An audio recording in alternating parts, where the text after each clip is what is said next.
0세부터 100세까지 모두 다 책 읽는 다올 책 사랑방입니다.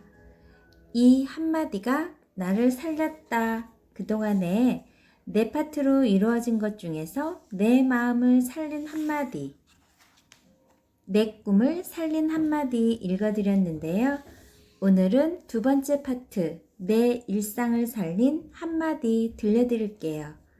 하루라는 작은 그림이 모여 내 인생이 되고 나를 진짜 믿으면 어떻게 되는지 가장 확실한 재테크 방법, 인생의 방향을 바꾸고 싶을 때, 슬럼프를 이겨내고 싶다면 시간 관리가 아니라 중요도 관리예요. 감정 해우소. 요즘 자주 듣는 말이 있다면 내 돈의 진짜 자리, 내 꿈의 가격표, 돈 앞에서 작아진 당신에게 책 읽는 실력, 연결의 힘, 생각 조망권, 감정의 먹이사슬, 결정 근육을 키우세요. 집중력 키우는 방법, 아주 작은 습관의 힘, 무식한 축적기, 일상생활에서 행복을 찾는 비결, 무엇인지 내 일상을 살린 한마디. 하루라는 작은 그림이 모여 내 인생이 돼요. 가까운 친구들이 가끔 저에게 하루를 어떻게 보내느냐고 묻습니다. 아침부터 저녁까지 뭐 하는지 말이죠. 저는 일단 6시 전에 일어납니다. 간단히 씻고 옥상 텃밭에 올라가 물을 주지요. 내려와서는 영어 공부를 합니다. 강의가 있는 날은 강의하러 가고 강의가 없는 날엔 옷을 만듭니다. 저녁이 되면 집에 가서 아이들과 대화도 나누고 밥도 해먹죠. 새삼 제 하루를 돌아보니 두 가지 깨달음이 찾아오더군요. 하나는 하루 안에 내가 원하는 게 다 들어있다는 겁니다. 심리적 안정을 위한 활동, 내가 가장 좋아하는 취미, 불확실한 미래에 대비하는 공부, 생계를 위해 돈을 버는 일, 가족들과의 시간까지 모두 말이에요. 지난 30년간 매일 이렇게 살았더라고요. 다른 하나는 나의 하루를 지나는 자세와 나의 일생을 대하는 자세가 똑같다는 겁니다. 하루가 별거 아닌 것 같죠. 그런데 안 그래요. 오늘 하루가 확대된 게 일생입니다.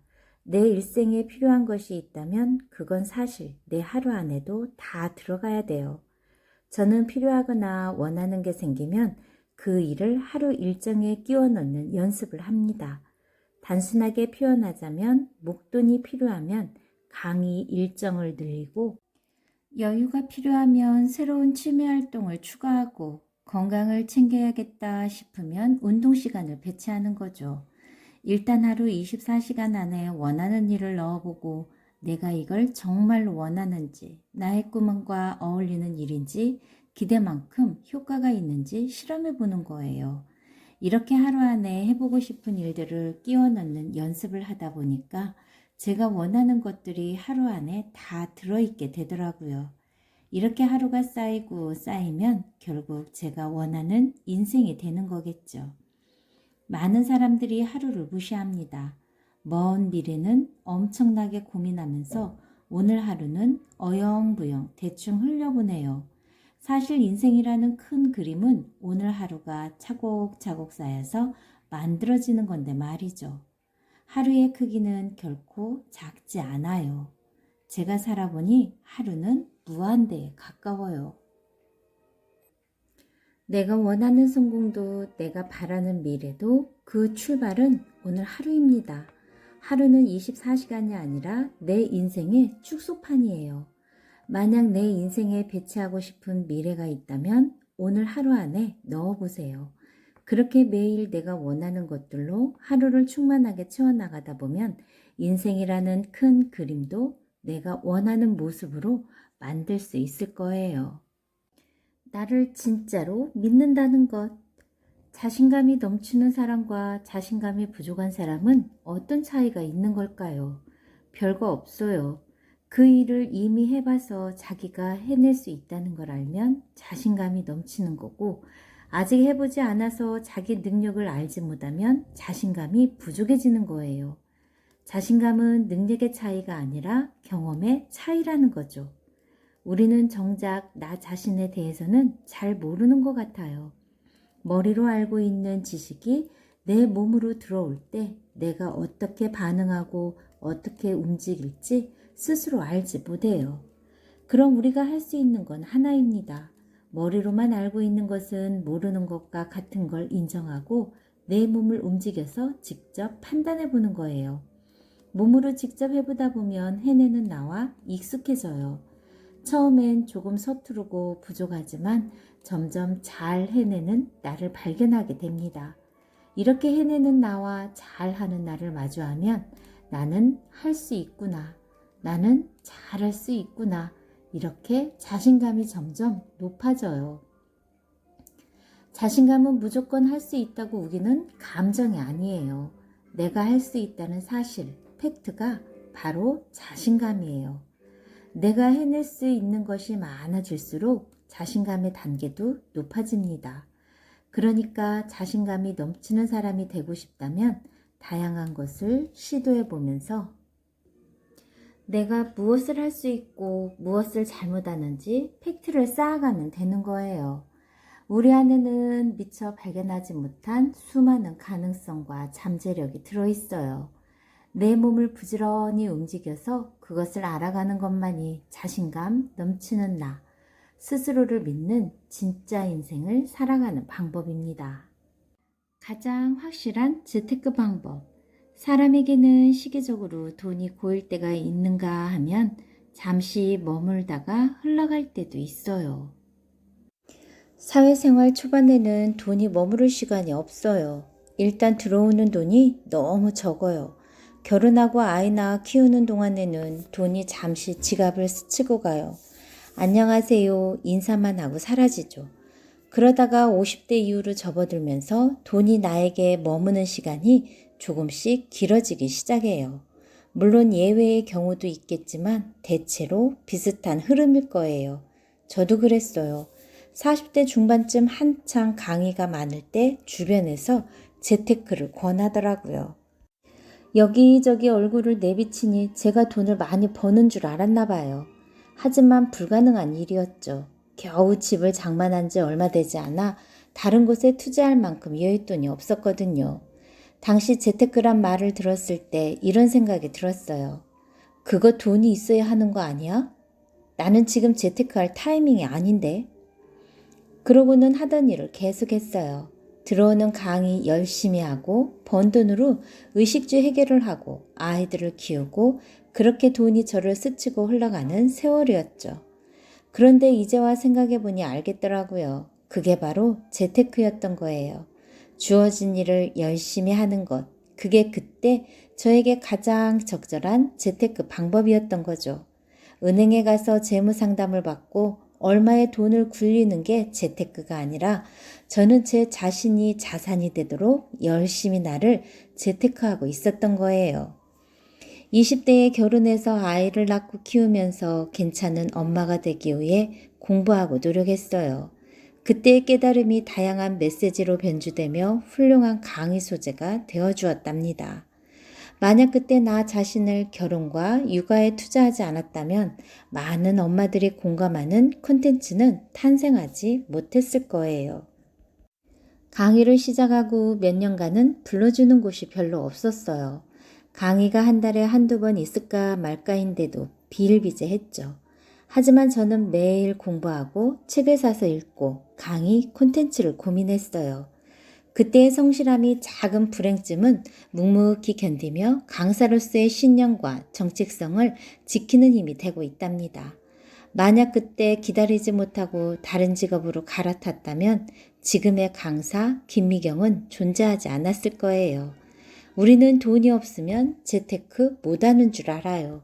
그런데 돈이 없어도 가능한 재테크가 있어요. 바로 나의 가치를 높여가는 거예요. 그러니 돈 많은 사람을 부러워하고 속상해할 필요가 전혀 없어요. 지금부터라도 나라는 자산을 키우기 위해 열심히 공부에 투자하는 것, 가장 확실한 재테크 방법입니다.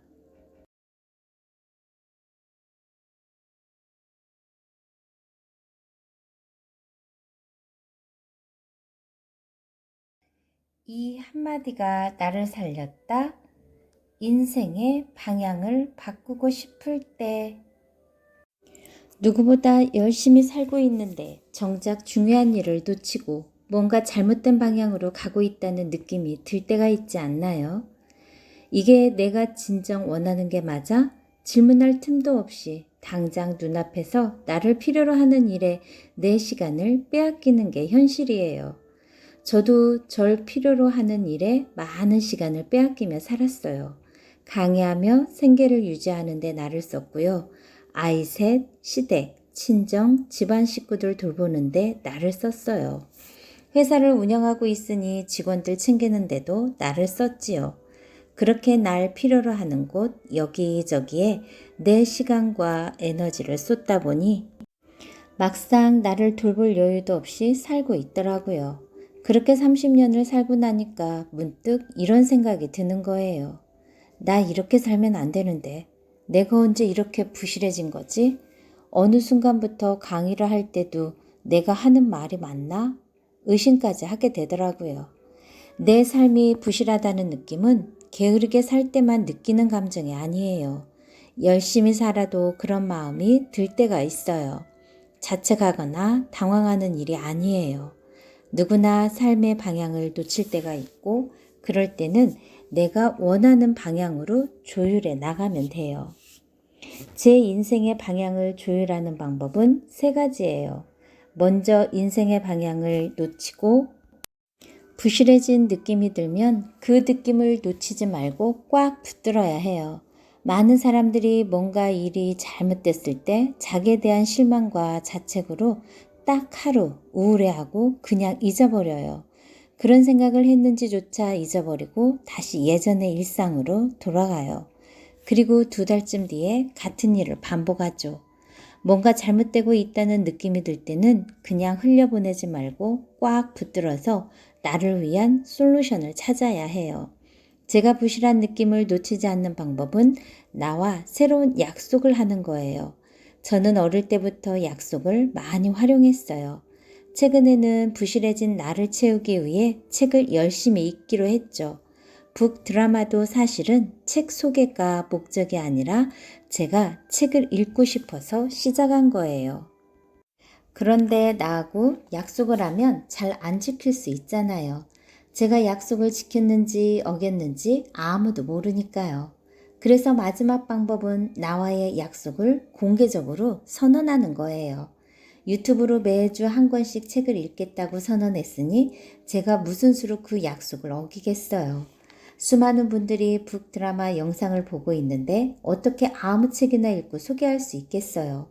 이렇게 약속의 무게가 커져버리면 그 약속을 지키기 위해 애쓰면서 자연스럽게 내가 성장할 수밖에 없죠. 요즘 들어 뭔가 잘못된 방향으로 가고 있다는 느낌이 드나요? 중요한 일을 놓친 채 부실해지고 있는 것 같나요? 그럼 그 느낌을 흘려보내지 말고 나와의 새로운 약속을 통해 꽉 붙들어 보세요. 어쩔 수 없이 지킬 수밖에 없는 환경을 만들어서 나와의 약속을 수행하며 스스로를 단련시켜 보세요. 그러는 사이 틀어졌던 인생의 방향이 다시 조율되는 느낌이 들 거예요. 시간 관리가 아니라 중요도 관리예요. 하루 24시간은 모두에게 공평하게 주어집니다. 하지만 시간을 쓰는 방법은 저마다 다르죠. 어떤 사람은 주어진 시간에 인생을 바꿀 성취를 해내고 또 어떤 사람은 쓸데없는 일에 시간을 낭비합니다. 두 사람 모두 오늘 하루를 정신없이 바쁘게 보냈어요. 그런데 유독 후자는 시간이 부족하다고 말해요. 이유는 간단합니다. 중요도 관리에 실패했기 때문이죠. 많은 사람들이 원하는 것을 얻기 위해선 시간 관리를 잘 해야 한다고 생각해요. 오전 10시까지 이 일을 끝내고 오후 2시까지 이 일을 끝내고 오후 6시까지 이 일을 끝내고 이런 식으로 할 일 목록을 만들어서 부지런히 밑줄을 그어 나가요. 하지만 막상 하루가 끝날 즈음엔 아직 못 끝낸 굵직한 일들이 남아 있어요. 처리하기 쉬운 자잘한 일들에 시간을 쓰느라 정작 중요한 일은 뒤로 미뤄뒀기 때문이죠. 시간을 잘못 관리한 게 아니라 중요도 관리를 아예 안 한 거예요.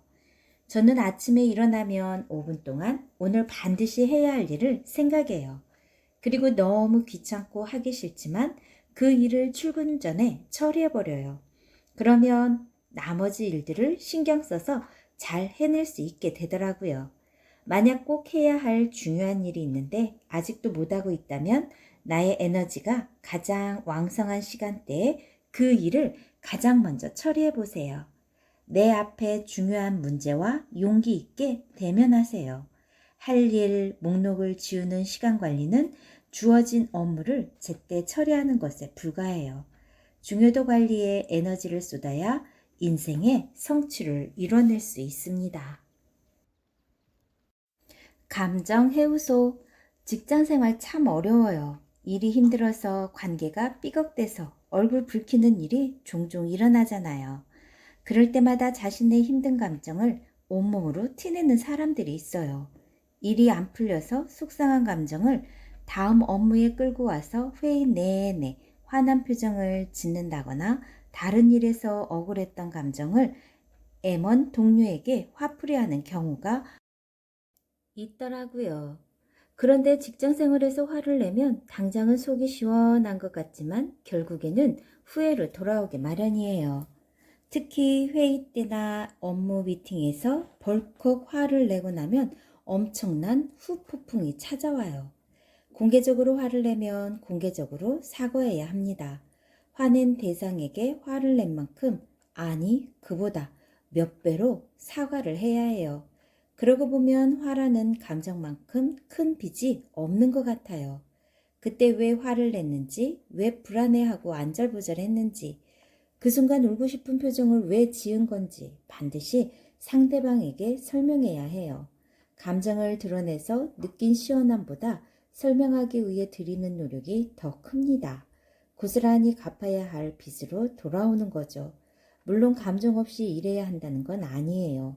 다만 감정을 조율할 줄 알아야 한다는 거죠. 직장은 손익계산이 분명한 곳이에요.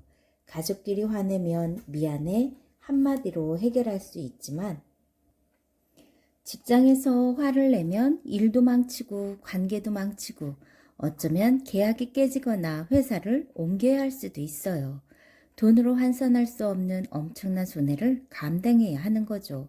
그러니 만약 북받치는 감정을 주제하기 어렵다면 직장 밖에서 감정을 해소할 만한 나만의 해우소를 찾아보세요.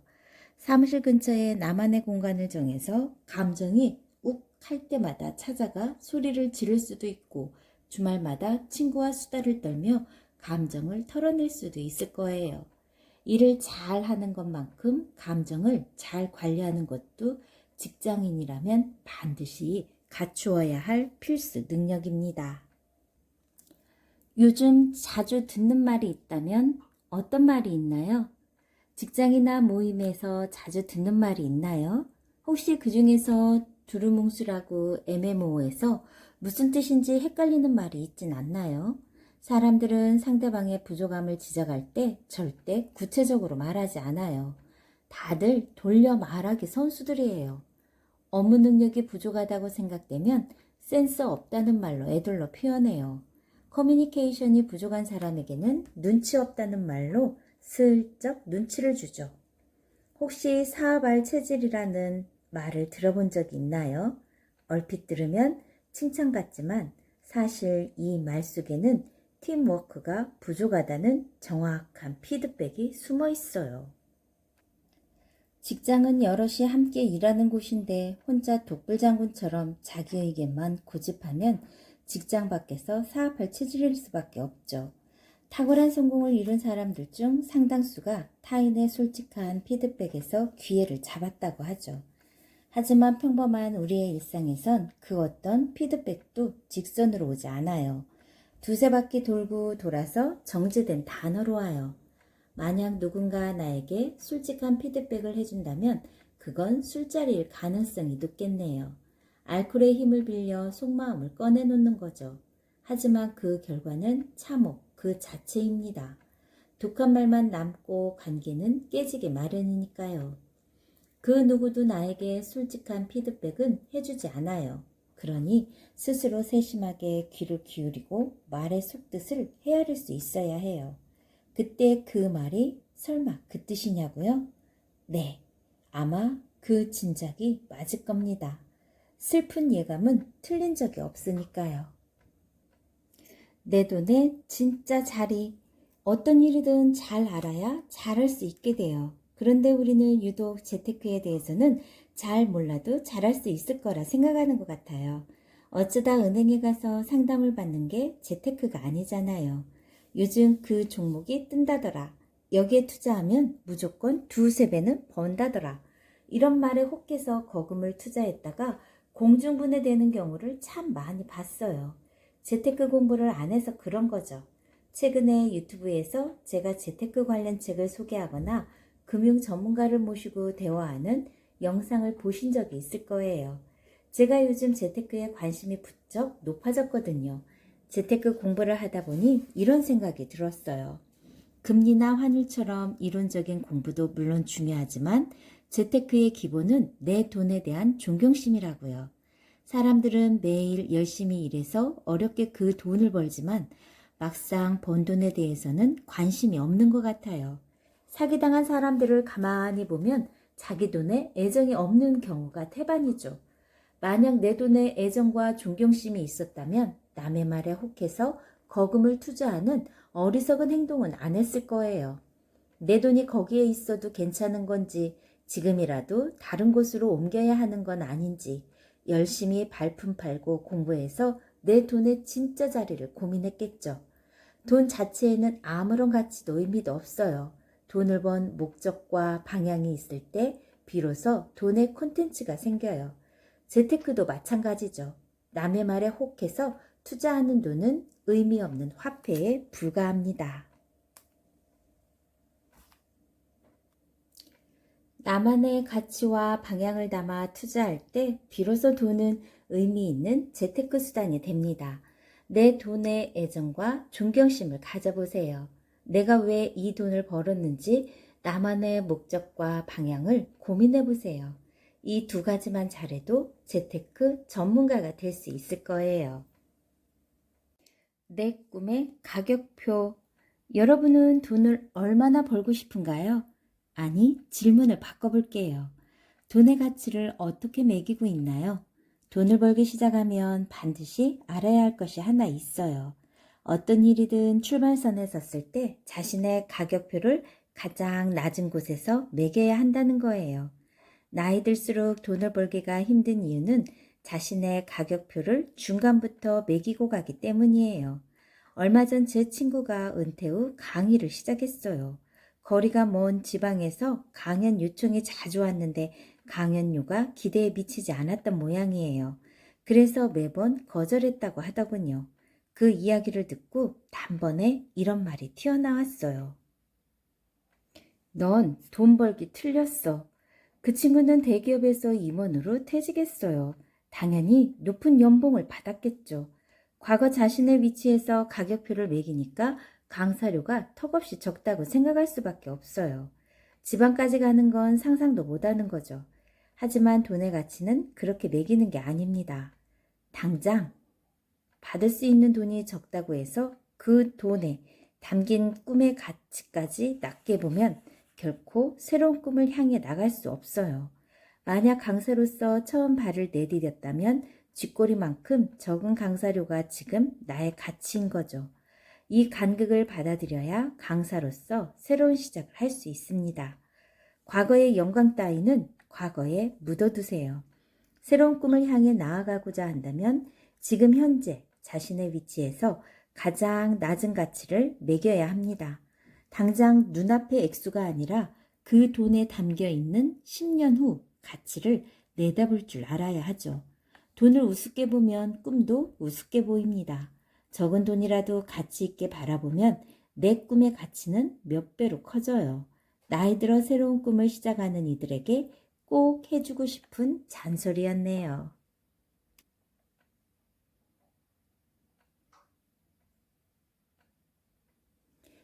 연결의 힘. 지금과 다른 삶을 꿈꾸고 있나요? 그렇다면 일상에서 멀리 떨어진 것과 연결돼 보세요. 다른 생각, 다른 경험을 한 사람들과 나를 연결시켜야 다른 차원의 삶으로 건너갈 수 있어요. 제가 피아노 학원 선생님을 하던 시절 하루 종일 아이들을 가르치고 나면 허무한 감정이 밀려들곤 했죠. 다른 사람들과 좋은 책도 읽고 싶고 다양한 분야의 사람들과 토론도 해보고 싶은데 제 주변에는 그걸 같이 할 만한 사람이 없었거든요. 내가 가르치는 아이들, 학부모들, 동네 사람들, 매일 마주치는 그 사람들은 매일 같은 이야기만 했으니까요. 그러다 우연히 성공하는 사람들의 7가지 습관 세미나를 알게 됐고 수강료가 꽤나 비쌌지만 돈을 열심히 모아서 수업을 들었어요. 과정을 좀 섞어 말하자면 그 세미나는 마치 새로운 차원의 문을 연 것 같은 기분이었죠. 나보다 5개 단계쯤 고수인 사람들과 마주보고 앉아서 서로의 생각과 의견을 주고받는데 저도 모르게 평소에는 쓰지도 않던 고급 단어가 막 나오는 거예요. 각자 읽은 책 내용을 발표하는데 저는 제가 논리적으로 분석하고 잘 전달하는 능력이 있다는 걸 그때 처음 알았어요. 그리고 깨달았죠. 내 안의 숨은 재능을 밖으로 꺼내려면 같은 재능을 가진 사람들과 연결돼야 하는 거구나. 그 사람들과의 만남이 나의 재능을 꺼내는 연결의 파이프였구나. 앞으로 어떤 사람들과 연결되느냐에 따라 내 안에 무수한 재능이 밖으로 꺼내지겠구나. 책을 읽어서 배우는 건 절반에 불과해요. 현장에서 사람을 만나고 배워야 비로소 나머지 절반이 채워집니다. 책에서 없는 살아있는 배움은 사람을 통해서만 얻을 수 있어요. 지금과 다른 삶을 원한다면 새로운 사람과 만나고 연결되는 것에 게을리하지 마세요.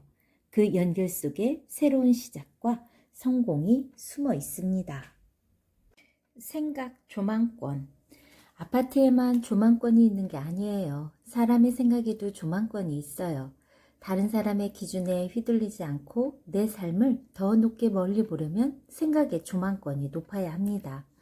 특히 엄마의 생각 조망권이 정말 중요하죠. 엄마의 선택이 곧 자녀의 인생이 되는 경우를 너무 많이 봐왔거든요. 아들이 자퇴를 선택했을 때 당시 제가 물리학이며 양자역학이며 주역 등의 심취에 열심히 공부하고 있던 것이 얼마나 다행인지 몰라요. 아들의 사건을 엄마의 관점이 아니라 우주의 관점으로 바라볼 수 있었거든요. 고작 16살에 평생 하고 싶은 것을 알아내다니 나중에 엄청 잘 되려고 지금 학교를 그만두는 거구나. 마치 남의 집 아들이 자퇴한 것처럼 내 아들의 사건을 객관적인 위치에서 바라보게 된 거죠. 반면 우리 남편은 엄청 겁을 먹었어요. 기존의 사회적 잣대로만 아들의 자퇴를 바라보니까 엄청난 불행이라고 생각할 수밖에요. 그래서 부단히 책을 읽고 공부를 해야 합니다. 책을 읽는다는 건 다른 사람의 시선으로 세상을 바라보는 연습을 하는 거예요. 다양한 분야의 책을 읽을수록 다양한 관점으로 세상의 현상을 해석할 수 있게 됩니다. 남의 생각과 남의 시선과 남의 철학을 빌려서 깨닫는 연습을 해야 더 높은 곳에서 내 문제를 객관적으로 바라보고 이해할 수 있죠. 이게 바로 생각의 조망권을 높이는 방법입니다. 생각 조망권이 낮은 사람의 특징이 뭔지 아세요? 현실의 문제를 해결하지 못해요. 착하게 살았는데 왜 내가 이런 큰 병에 걸렸지? 나쁜 친구들 깸에 넘어가서 잠깐 방황하는 걸 거야. 이렇게 눈앞의 현실조차도 엉뚱하게 해석해버려요. 자신의 생각과 관점이 전부인 사람은 자신을 이해를 벗어나는 문제를 받아들이지 못하는 거예요. 그리고 물귀신처럼 주변 사람들을 자신이 있는 지하까지 끌어내리죠. 엄마가 너한테 어떻게 했는데 감히 나를 배신해? 자신의 꿈을 쫓아 자퇴를 선택한 아들에게 온갖 죄책감을 강요하면서 기어이 꿈을 포기하게 만들어요. 엄마의 생각 조망권이 아들의 인생까지 지하로 끌어내리는 거죠. 생각 조망권까지 포함해서 엄마예요. 좋은 어른, 좋은 엄마로 살고 싶다면 생각 공부를 게을리하면 안 됩니다. 자녀의 생각 조망권을 지상 15층으로 끌어올리느냐 아니면 지하 5층으로 끌고 내려가느냐 이 차이가 진짜 부모의 실력입니다. 감정의 먹이사슬. 살면서 남들한테 버럭 화낸 적 아마 쓸 수 없이 많을 거예요. 직장 상사에게 밉보여서 억울하게 승진해서 누락됐을 때, 내가 하지도 않은 일로 사람들이 나를 욕하고 비웃을 때, 내 뱃속으로 낳은 아이가 내 마음 같지 않을 때 화가 안 나는 게 오히려 더 이상한 거죠. 그런데 화를 낸다고 해서 화가 사라지는 건 아니죠. 기쁨을 나누면 주위 사람들도 함께 행복해지고, 슬픔을 나누면 공기 중에 흩어져 반으로 줄지만, 화라는 감정은 밖으로 꺼내는 순간 반드시 누군가의 마음을 다치게 합니다. 사라지지 않고 누군가의 마음에 쌓여 병들게 하죠. 동대문에서 뺨 맞고 한강에서 화풀이 한다는 속담이 있죠. 사람들은 자신을 화나게 만든 사람에게는 화내지 않아요. 그 사람이 나보다 훨씬 힘이 세거든요. 대신 나보다 약한 사람에게 화를 쏟아냅니다. 남편은 아내에게, 엄마는 자녀에게, 아이는 동생에게, 그렇게 인간관계의 먹이사슬을 타고 자신보다 약자에게 화풀이를 해요. 마치 폭탄 돌리기처럼 내 감정의 찌꺼기를 떠넘겨 버리는 거죠. 그런 감정의 먹이사슬 맨 끝에 있는 아이는 어떻게 될까요? 떠넘길 상대가 없으니까 자기가 끌어안고 살아요. 이유도 모른 채 부모에게 받은 화를 스스로에게 쏟아내요. 그렇게 지속적으로 자신을 학대한 아이는 결국 마음의 병을 얻게 되죠. 우울증, 주의력 결핍, 과잉 행동장애, 분노 조절장애 같은 거요. 한 번 꺼낸 화는 사라지지 않아요. 다만 옮겨갈 뿐이죠. 당신이 쏟아낸 화는 지금 어디에 있나요? 결정 근육을 키우세요. 앤드류 카네기와 헨리 포드 등 백만장자 500명을 연구했더니 이들에겐 공통점이 하나 있었대요. 바로 결단력이에요. 자신감 있고 빠르게 결정을 내리되 그 결정을 천천히 바꿔나가는 겁니다. 우선 시작하고 조금씩 보완하면서 완벽을 향해 나아갔던 거죠. 제 생각의 결단력은 그냥 우선 해봐와 동의어 같아요. 일종의 맹목성이라고 해야 할까요? 시작해야 하는 이유나 실패할 확률을 따지는 대신 일단 시작하는 거예요. 맹목적으로 달려드는 거예요. 제가 그래요. 저는 괜찮다 싶으면 일단 시작합니다. 주변에서 좀 더 생각해 보라고 아무리 말려도 절대 제 뜻을 굽히지 않아요. 일단 시작하고 나머지는 수정하고 보완해 가는 게 완성이라고 생각하니까요. 완벽하게 준비해 놓고 시작, 이게 아니고 일단 해요. 일단 질러요. 이걸 결정 근육이라고 부릅니다. 운동을 꾸준히 하면 몸에 근육이 생기듯이 빠르게 결정하고 일단 시작하는 연습을 계속해 나가면 우리 생각에도 결정 근육이라는 게 생겨요. 생각하고 고민하고 판단하기까지 모든 결정의 과정이 점점 빨라지는 거죠. 일단 시작하고 나중에 수정하는 과정을 무수히 반복하면서 처음의 결정이 완벽해지도록 애쓰는 거예요. 백만장자들이 최고의 결정을 내렸던 건 처음부터 그 결정이 훌륭했기 때문이 아니에요. 일단 시작하고 끊임없는 수정과 보완을 통해 최고의 결과를 이끌어냈기 때문입니다. 매일 작은 연습을 통해 결정 근육을 키워보세요. 일단 결정하면 결과를 향해 앞으로 나아가지만 아무것도 하지 않으면 그저 시간에 밀려갈 뿐입니다.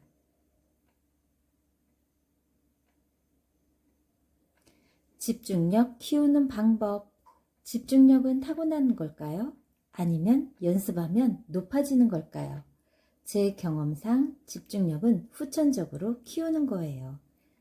저는 시간이 날 때마다 테드 경연을 봅니다.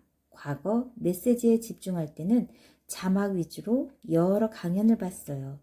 요즘 영어 공부를 하면서는 하나의 강연을 여러 번 반복해서 봐요. 괜찮은 강연을 발견하면 영어가 들릴 때까지 반복해서 보고요. 영상을 반복해서 보면 안 들리던 영어 단어가 귀에 콕 하고 박히는 순간이 와요. 그러면 강연 내용을 받아쓰기 시작해요. 15번 정도 반복 재생해서 받아쓰기를 하면 어느 정도 빈칸이 채워져요. 여유가 있을 때는 강사의 속도에 맞춰서 6번 정도 따라 읽는데 그러고 나면 영어로 말하기에 자신감이 생기더라고요. 제가 직접 해보니 집중력을 높이는 가장 좋은 방법은 내가 좋아하는 일로 집중력을 연습하는 거예요. 평소 즐겨보던 테드 강연으로 영어 공부를 하니까 그냥 교재로 공부할 때보다 훨씬 재미있고 오래 할 수 있더라고요. 만약 스스로 집중력이 약하다고 생각된다면 그동안 내가 싫어하는 일로 집중력 연습했던 건 아닌지 되돌아봐야 해요. 사람은 좋은 경험이 쌓여야 자신감이 생겨요. 나도 모르게 싫은 일로 나쁜 경험을 쌓다 보면 스스로 집중력이 없는 사람이라고 착각하고 포기하게 되죠. 자기 신뢰가 떨어지고 좋아하는 일조차도 못하게 됩니다. 그러니 집중력을 키우고 싶다면 자신이 좋아하는 일로 연습하세요. 싫어하는 일을 붙들고 고생하지 마세요. 당신의 집중력은 지금보다 훨씬 좋아질 수 있습니다. 아주 작은 습관의 힘. 사람은 타고나길 게으른 걸까요? 머리로는 일찍 일어나야지 다짐해도 더 자고 싶은 내 몸이 움직여주질 않아요. 빨리 이 일을 처리해야지 하면서도 하기 싫은 내 몸이 자꾸만 꾀를 부려요. 내가 원하는 방향과 내 몸이 자꾸 정반대로 가니까 필연적으로 좌절을 할 수밖에요. 지각한 나에게 좌절하고 마감을 어긴 나에게 실망하기를 반복하는 거예요. 어디 이뿐인가요? 매일 다이어트를 결심하지만 몸무게는 줄지 않고 매달 저축을 생각하지만 통장은 늘 텅 비어 있어요. 이유는 단순합니다. 그 행동을 매일 반복했기 때문이죠. 매일 10분씩 늦게 일어나니까 지각을 하는 거고 업무 시간에 친구와 메신저를 주고받으니까 마감을 어기는 거고 저녁마다 야식을 먹으니까 살이 빠지지 않는 거고 적금 통장은 만들지도 않았으니까 돈을 모으지 못하는 거예요. 어떠한 행동이든 반복하면 그것이 내 모습이 됩니다. 게으른 나, 뚱뚱한 나, 가난한 나는 누구도 아닌 내가 반복한 작은 습관들이 만들어낸 결과예요. 이 악순환을 깨려면 어떻게 해야 할까요? 좋은 습관을 매일 반복하면 됩니다. 알람을 10개 이상 맞춰서라도 반드시 제 시간에 일어나고 업무 시간에는 개인 메신저 접속을 아예 차단해버리고 저녁 식사 이후에는 절대 음식을 먹지 않으며 적금 통장을 만들고 자동이체를 해서 강제로 돈을 모으는 거예요. 내가 바라는 모습이 되는 방향으로 나의 모든 습관을 새로 고침해버리는 거죠. 물론 습관 바꾸기는 정말 어려운 일이에요. 대단한 의지와 노력이 필요하죠. 미국의 유명한 습관 전문가인 제임스 클리어는 고교 시절 사고로 얼굴뼈가 30조각으로 부서지고 무려 3번의 심정지까지 겪었어요. 누구도 야구 선수로 복귀하지 못할 거라고 생각했죠. 하지만 그는 불과 6개월 만에 다시 걷게 됐고 6년 뒤에는 대학에서 최고 선수로 꼽혔습니다. 비결은 매일 1%씩 습관을 바꾼 겁니다. 처음 도전한 습관은 아침에 일어나 침구를 정리하는 거였어요. 깔끔하게 잘 정돈된 침대를 보면서 자신의 인생도 잘 정리되고 있는 중이라고 생각한 거예요. 침구 정리 습관이 어느 정도 몸에 배면 그 다음에 작은 습관 하나를 추가하고 그 역시 익숙해지면 또 다른 습관을 추가하는 식으로 자신의 일상을 좋은 습관으로 바꿔나갔습니다. 그 결과 자신에 대한 신뢰가 점점 높아졌죠.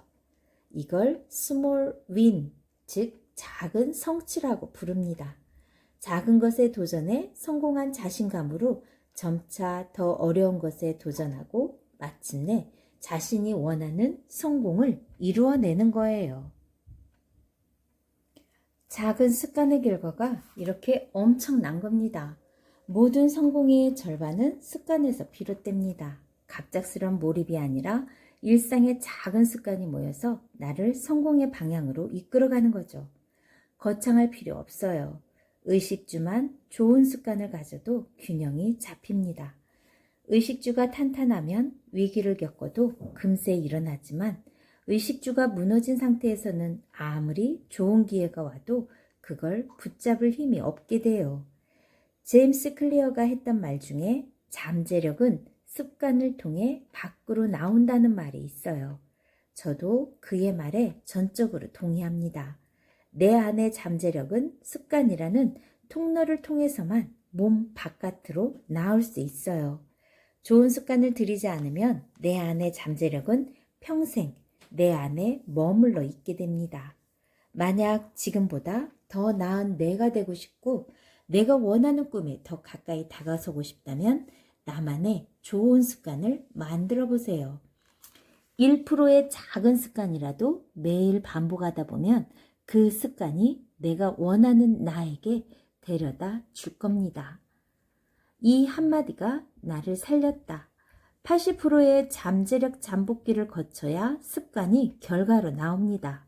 습관은 목표가 아닌 시스템이에요. 목표는 일시적 변화를 가져오지만 시스템은 꾸준히 개선되어 정체성의 변화를 가져오거든요. 무식한 축적기. 소위 성공했다고 평가받는 사람들의 인생을 보면 무식할 정도로 노력하고 애쓰고 공부한 기간이 있더라고요. 자기 분야에서 탁월해지기 위해 쏟아부은 일정량의 시간 말이에요. 저는 이걸 무식한 축적기라고 불러요. 축적은 반복적으로 쌓여 누적되는 현상을 말하죠. 그러니까 무식한 축적이란 무식할 정도로 엄청난 양의 시간을 반복적으로 쌓아 올려서 눈에 띄는 변화를 만들어내는 거예요. 양이 일정하게 쌓이면 질적인 변화가 생긴다는 이론에 따라 내 꿈을 위해 무식할 정도로 노력을 쌓는 양적 축적의 기간인 거죠. 제가 아미인 거 다들 아시죠? 방탄소년단은 무식한 축적기에 대해선 이미 경지에 이른 것 같아요.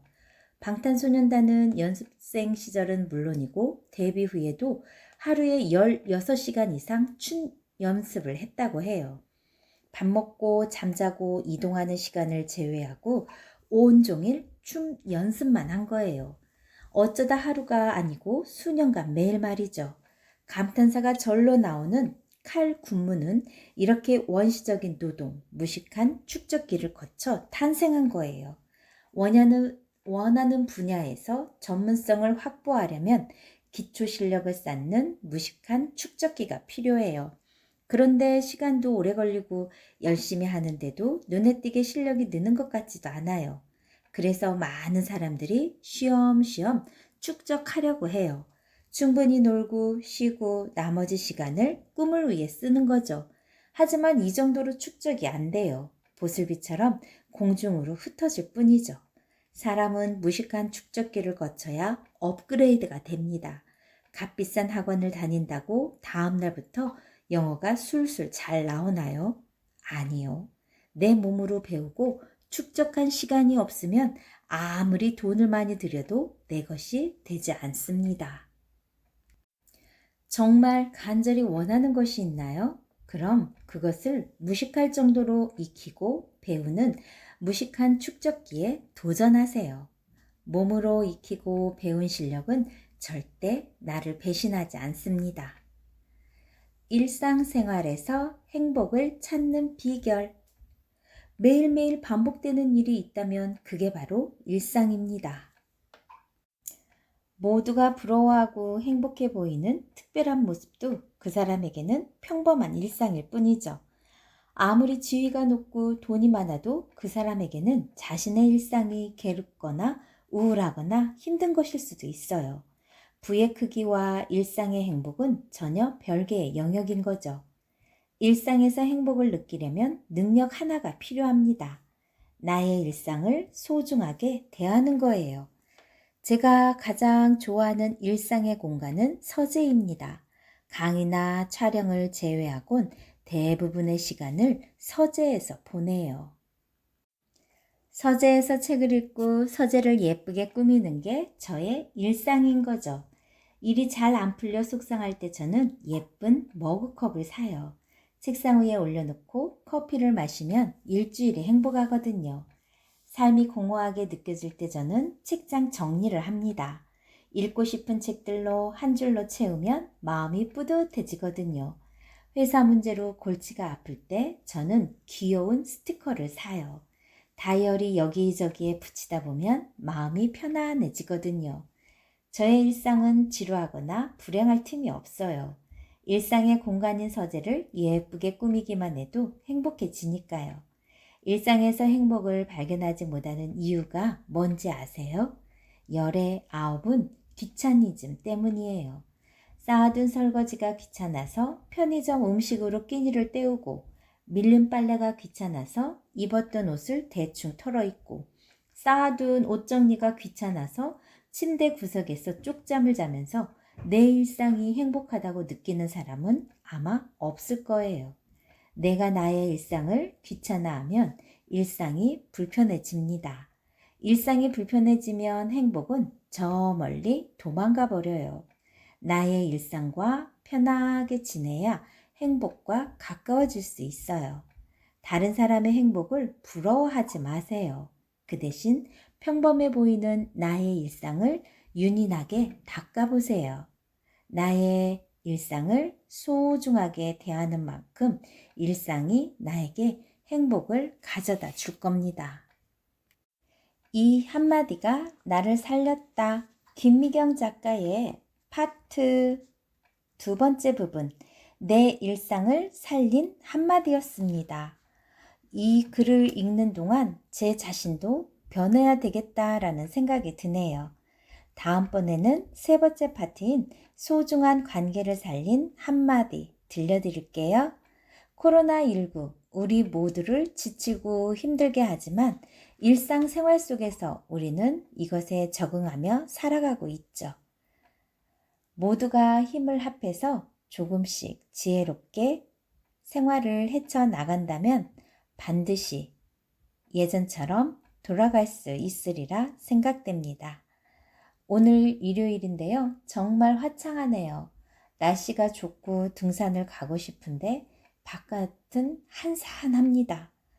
사람들이 돌아다니는 게 그만큼 겁이 난다는 거겠죠. 일상생활의 행복, 편안하게 즐겼던 우리들의 생활 언제쯤 다시 되돌아올지 저도 궁금한데요. 현재 있는 이 위치에서 후회 없이 보내려 합니다. 좋아요, 구독 꾹 감사합니다.